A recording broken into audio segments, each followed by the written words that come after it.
Vai de novo. Bom, aqui a gente tem o canal central da medula e uma lesão que pode atingir o canal central da medula é a seringomielia. Essa parte mais escura é a substância cinzenta e a gente tem o corno posterior, o corno lateral e o corno anterior. No corno posterior a gente tem neurônios sensitivos, pseudonipolares.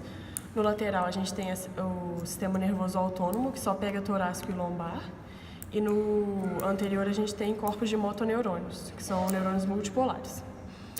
Aí agora indo para a substância branca, a gente tem os funículos, funículo anterior, funículo lateral, funículo posterior. No funículo posterior a gente tem o fascículo grácil e o fascículo cuneiforme. O fascículo grácil e o fascículo cuneiforme vão mandar as informações epicríticas do nosso corpo, como tato fino, estereognosia, sensibilidade vibratória, sendo que o grácil é responsável pela metade inferior do tronco e membro inferior, e o cuneiforme metade superior do tronco e membro superior. Lembrando que na via do funículo posterior a gente só tem via ascendente sensitiva, não tem via descendente motora. Aqui no funículo posterior a gente ainda tem uma síndrome que acomete muito frequentemente, que é a neurosífilis. Depois que a pessoa tem sífilis, 10 ou 20 anos depois, geralmente quando é não tratado, ela vai invadir o sistema nervoso central e atingir as fibras que passam no funículo posterior, que são do fascículo grácil e fascículo cuneiforme. Agora indo para o funículo lateral, a gente tem vias descendentes e vias ascendentes. Começando pelas vias descendentes, que são as vias motoras, a gente tem o trato córtico-espinhal lateral passando aqui. O trato córtico-espinhal lateral ele é responsável por movimentos apendiculares finos. O que acontece? O primeiro neurônio da via está no córtex cerebral. Ele vai passar para o bulbo e vou ter a decussação das pirâmides, em que 90% das fibras do trato córtico-espinhal vão se cruzar e vão descer por esse funículo lateral. Além do trato córtico-espinhal, a gente tem o trato rubro-espinhal passando pelo funículo lateral. Essa é a via motora. A via sensitiva do funículo lateral é pelo trato espinotalâmico lateral. O trato espinotalâmico lateral vai trazer parte das informações protopáticas, que são dor e temperatura. Lembrando que o trato espinotalâmico lateral é uma via cruzada. Além do espinotalâmico lateral, a gente tem o espino cerebelar posterior, que é responsável pela propriocepção consciente. Por fim, a gente tem o funículo anterior. Também tem vias descendentes e ascendentes. Começando pelas descendentes, a gente tem o trato córtico-espinhal anterior.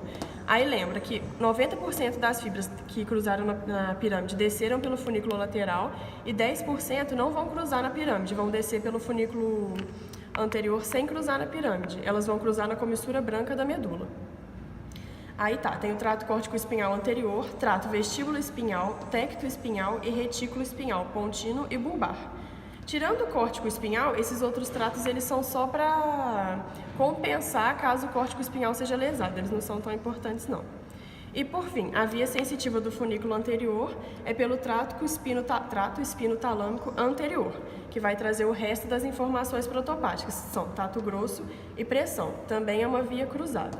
Então, recapitulando, as vias sensitivas, as espinotalâmicas são cruzadas, tanto do funículo anterior quanto do funículo posterior, e a via sensitiva do funículo posterior não é cruzada. O nervo craniano é o nervo olfatório, aí a gente vê ele aqui no telencéfalo, aqui a gente tem o bulbo olfatório e o trato olfatório. O segundo nervo é o óptico, aí ele passa aqui e aqui tem o quiasma óptico. O terceiro nervo é o óculo motor, ele emerge aqui no sulco ponto mesencefálico, óculo motor, é o terceiro. O quarto nervo craniano é o único que emerge na parte posterior, é o troclear, esse daqui. O quinto nervo é o maiorzão, é o trigêmeo. O sexto nervo abducente, ele emerge no sulco bulbo pontino, abducente. O sétimo nervo facial, oitavo nervo vestíbulo coclear, nono nervo glossofaríngeo, décimo vago, acessório, 11º e hipoglosso, 12º. Tá, esse aqui é o tronco, ele é dividido em bulbo, ponte e mesencéfalo. No bulbo a gente tem o sulco lateral anterior, nos dois lados, e o sulco lateral posterior. Esses dois sulcos dividem o tronco em parte anterior, parte medial e parte posterior.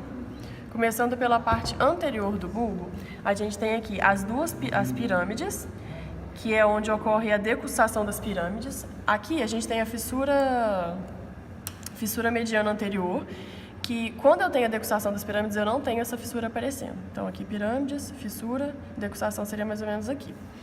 Além disso, na parte anterior a gente consegue ver o hipoglosso, que é o 12º par craniano, e só. Aí na parte lateral a gente tem as olivas, essas estruturas mais proeminentes. As olivas são aglomerados de substância cinzenta e posteriormente a elas a gente tem a emergência do glosso faríngeo, do vago e do acessório. Na parte lateral é isso. Na parte posterior do bulbo a gente vai ter o fascículo grácil e o fascículo cuneiforme. Esses fascículos eles terminam em tubérculo grácil e tubérculo cuneiforme, que abrigam os núcleos de mesmo nome, ou seja, núcleo grácil e núcleo cuneiforme. Além disso, na parte posterior, a gente consegue ver a fissura mediana posterior. Esse losango grandão aqui é o 4º ventrículo, e aqui no assoalho dele a gente tem o trígono do hipoglosso, que tem os núcleos do nervo hipoglosso, e o trígono do vago, que tem os núcleos do nervo vago. Além disso, aqui a gente tem as estruturas mediais da ponte, colículo facial. O colículo facial ele vai abrigar o núcleo do nervo abducente. Ele chama colículo facial porque é só um lugar onde o facial vira e faz essa espécie desse joelhinho, mas o núcleo dele é o abducente. Aí aqui a gente já tem ponte. O assoalho do 4º ventrículo é formado por metade do bulbo e ponte. E o teto dele é pelo cerebelo. Aí aqui a gente tem a área vestibular, embaixo do colículo facial, a área vestibular, onde provavelmente tem os núcleos vestibulares do nervo vestíbulo coclear. Aí, continuando aqui, então, agora ponte e parte posterior. A gente tem o nervo troclear, que é o único que emerge posteriormente. E no mesencéfalo, a gente tem os colículos. Colículo superior, que vai emitir fibras para o corpo geniculado lateral, que é responsável pela visão. E colículo inferior, que vai emitir fibras para o corpo geniculado medial, que é responsável pela audição. Aí, voltando aqui para a parte lateral, a gente tem o pedúnculo cerebelar médio, ou braço da ponte, e próximo a ele emerge o nervo trigêmeo, que é o 5º par craniano, com a raiz sensitiva com o V1, V2 e V3, sendo que V1 é o oftálmico, V2 é o maxilar e V3 é o mandibular, e aqui a raiz motora dele, que é menor. Pedúnculo cerebelar médio, então, pedúnculo cerebelar superior e pedúnculo cerebelar inferior.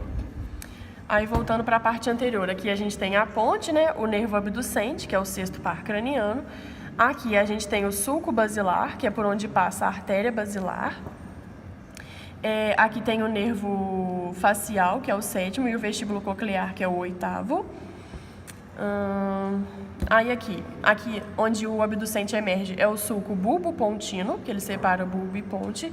E aqui em cima, separando ponte e mesencéfalo, a gente tem o sulco ponto mesencefálico, de onde emerge o 3º par craniano, que é o óculo motor. Aí aqui, no mesencéfalo agora, a gente tem a base com a substância negra. A gente tem o aqueduto de Sylvius. O aqueduto de Sylvius ou aqueduto cerebral, ele liga o 3º ventrículo ao 4º ventrículo. Ele manda o líquor produzido pelo 3º para o 4º, que também produz. Lembrando que todo ventrículo produz líquor pelo plexo coroide. Aqui, na parte posterior do aqueduto de Sylvius, a gente tem o tecto. E na parte posterior da parte anterior, a gente tem o tegmento com o núcleo rubro, que é o núcleo daquele trato rubro-espinhal que passa no fornículo lateral da medula. Agora, por onde os nervos passam no crânio. O primeiro nervo craniano, que é o olfatório, ele passa na lâmina crivosa do etimoide. O segundo nervo, que é o óptico, passa no canal óptico. Na fissura orbital superior, que é essa aqui. Na fissura orbital superior, a gente tem o óculo motor, que é o 3º, o 4º, que é o troclear, o V1 do trigêmeo e o 6º, que é o abducente. Aqui no forame redondo, a gente tem o V2 do trigêmeo e no forame oval, a gente tem o V3 do trigêmeo junto com a raiz motora dele. Aí, o 7º, o facial. O facial, ele vai passar pelo meato acústico interno e vai sair no forame estilomastoideo. O 8º, que é o vestíbulo coclear, ele vai passar pelo meato acústico interno, mas ele não sai do crânio. O nono, o décimo e o 11º, que são o glossofaríngeo, o vago e o acessório, passam pelo forame jugular, e o 12º, que é o hipoglosso, pelo canal do hipoglosso. A inervação do olho ela é feita por 3 nervos diferentes. A inervação motora é pelo oculomotor, que é o 3º par craniano, o 4º par craniano, que é o troclear, que é o único que emerge posteriormente, e o 6º par craniano, que é o abducente, que emerge no sulco pontino bulbar, bulbo pontino, perdão. Aí, o oculomotor ele vai inervar os músculos reto superior, reto medial e reto inferior.